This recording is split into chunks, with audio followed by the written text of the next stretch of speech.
ഇനി അങ്ങോട്ട് മലയാളത്തിലും വരണം. ഞാൻ ഒരുപാട് ഇങ്ങനെ കേട്ടുകൊണ്ടിരിക്കുകയാണ്. എൻ്റെ ഏറ്റവും വലിയ ആഗ്രഹം പൃഥ്വി ഇടിവിട്ട് ആക്ഷൻ പടം ചെയ്യണം എന്നാണ്.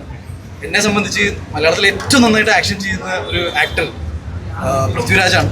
അപ്പോൾ പൃഥ്വിരാജ് ഞാൻ മറ്റേ ക്യാമ്പയിൻ വരെ തുടങ്ങാൻ റെഡിയാണ്. Prithviraj come back to action എനിക്ക് ഗുണം ചെയ്യുമെന്ന് വെച്ചാൽ പൃഥ്വിരാജ് വില്ലനായിട്ട് വരും. പൃഥ്വിരാജിനെ വില്ലനായിട്ട് വിളിക്കുന്നില്ല, പക്ഷേ ആർക്കോ പോലത്തെ സിനിമകൾ പൃഥ്വി ചെയ്യുവാണെങ്കിൽ വാ സൂപ്പർ. ഉണ്ണിച്ചേട്ടൻ ഹൈപ്പിലെത്തിക്കുന്ന സിനിമയായിരുന്നു. മാർക്കോ നല്ല ഹൈപ്പായിരുന്നു, അല്ല കുറച്ചതായിരുന്നു. ഞാൻ എപ്പോഴും പറയുന്നത് ഹൈപ്പ് നിങ്ങളാണ് കൂട്ടുന്നത്. എന്ന് വെച്ചാൽ നിങ്ങൾക്ക് ഒരു പ്രേക്ഷകൻ ഒരു കാര്യം ഇഷ്ടപ്പെടുമ്പോഴാണ് സിനിമ ഹൈപ്പായി മാറുന്നത്. ഞാൻ എത്ര പറഞ്ഞാലും ഇറ്റ്സ് നോട്ട് കൺവിൻസിങ്. എന്നെ സംബന്ധിച്ച് സിനിമയുടെ ക്വാളിറ്റി കോണ്ടന്റ് പുറത്ത് വിട്ടിട്ട് എന്താണ് നിങ്ങളുടെ പ്രതീക്ഷ അതിന്റെ മുകളിൽ നമ്മൾ ഡബ്സിനെ കൊണ്ട് പാട്ട് പാടിപ്പിച്ചു. സന്തോഷ് വർക്കി, ബേബി ജീൻ, ഷാൻ റഹ്മാൻ എനിക്ക് വേണ്ടി പാട്ട് ഉണ്ടാക്കി തന്നു. ഇന്ന് ഷാൻ റഹ്മാന്റെ പാട്ട് ട്രെൻഡിങ് വണ്ണിലാണ് നിൽക്കുന്നത്. ഞാൻ 2 വീഡിയോ ഡയറക്റ്റ് ചെയ്തു. I was just having A bast. എന്ന് വെച്ചാൽ എന്നെ സംബന്ധിച്ച് ഹനീഫിന്റെ ഏറ്റവും ബെസ്റ്റ് സിനിമ ആയിരിക്കും ഞാൻ ഒരുപാട് മുന്നേ പറഞ്ഞിരുന്നു. ഐ തിങ്ക് ഹനീഫ് ഒരുപാട് സിനിമകൾ ചെയ്തിട്ടുണ്ട്. ബട്ട് ഇവിടുന്ന് ഹനീഫ് 2.20 എന്താ പറയുക 2.0 ഹനീഫ് ഉണ്ണിമുന്നൻ ഒരു പാൻ ഇന്ത്യൻ സ്റ്റാറിലേക്ക് മാറിയിരിക്കുന്നു.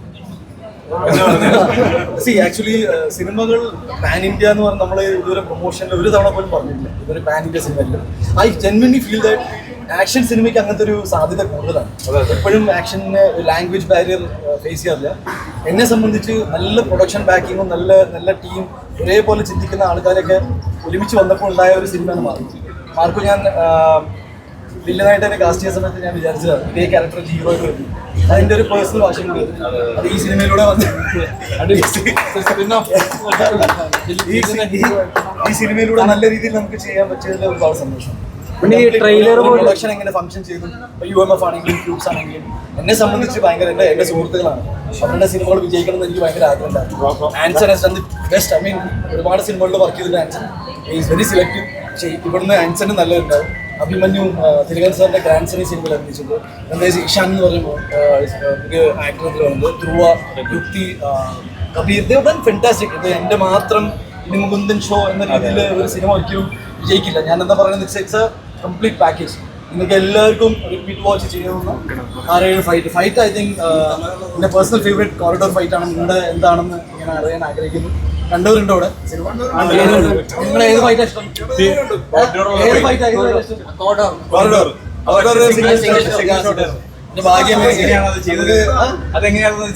ഭയങ്കര കലി കിങ്സിന്റെ കൊറിയോഗ്രാഫി ആൻഡ് എൻ്റെ കൂടെ വർക്ക് ചെയ്ത ഫൈറ്റേഴ്സ് അവരുടെ സിംഗ് നല്ല ഇടിയൊക്കെ കിട്ടി അങ്ങോട്ടും ഇങ്ങോട്ടും. പക്ഷേ ഇടിപ്പടത്തിൽ നായകൻ ഫൈറ്റ് ചെയ്യുന്നത് നിങ്ങൾ കണ്ടോണ്ടിരിക്കണം എന്ന് എനിക്കൊരു ആഗ്രഹം ഉണ്ടായിരുന്നു.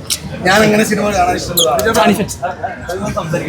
ഞാൻ എനിക്ക് പേഴ്സണൽ ഫേവറേറ്റ് എന്ന് പറഞ്ഞാൽ ആക്ഷൻ സിനിമകൾ ചെയ്യുന്ന ആക്ഷൻ ഹീറോസോട് എനിക്ക് വ്യക്തിപരമായിട്ടൊരു ഇഷ്ടമുണ്ട്. തിയേറ്റർ സിനിമകൾ തിയേറ്ററിൽ നിന്ന് ഡിസ്പ്ലേ ഉണ്ടായി.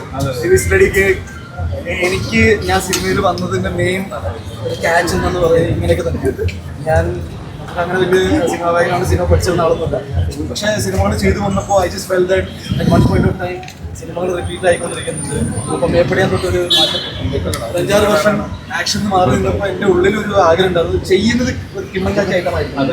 I am so happy that യൂത്തിന് എല്ലാവർക്കും അത് ഒരുപാട് ഇഷ്ടപ്പെട്ടു. ബാക്കി ഞാൻ ഇങ്ങനെ ഒരു വില്ലനായി വന്ന് സെലിബ്രേറ്റ് ചെയ്യുന്ന നായക കഥാപാത്രമാണ് മാർക്കോ എന്ന് പറയുന്നത്. ഫസ്റ്റ് ടൈമാണ് മലയാള സിനിമയിൽ വന്നതെന്ന് തോന്നുന്നത്.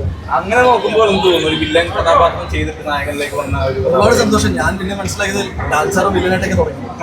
ഞാനതൊരു കോംപ്ലിമെന്റ് ആയിട്ടുണ്ട്. എനിക്ക് ഒരുപാട് സന്തോഷമുണ്ട്. നിങ്ങളുടെ സപ്പോർട്ട് കാരണം ഇങ്ങനെ ഇൻഡസ്ട്രിയിൽ നിൽക്കാൻ പറ്റുന്നുണ്ട്, നല്ല സിനിമകൾ ചെയ്യാൻ പറ്റുന്നുണ്ട്. ഐ തിങ്ക് ഈ വരാൻ പോകുന്ന എല്ലാ സിനിമകളും ഒരു തിയേറ്ററിക്കൽ എക്സ്പീരിയൻസ് മാത്രമേ. അത് ഇവിടുന്ന് ഇനിയിപ്പോൾ വെരി ക്ലിയർ കട്ട് എന്ന് വെച്ചാൽ ഓഡിയൻസിന് എന്താണ് ഇഷ്ടം അതേ ചിന്തിക്കും. അതിൽ വേറെ എൻ്റെ പേഴ്സണൽ താല്പര്യങ്ങൾക്ക് വലിയ സ്പേസ് കൊടുക്കുന്നുണ്ട്.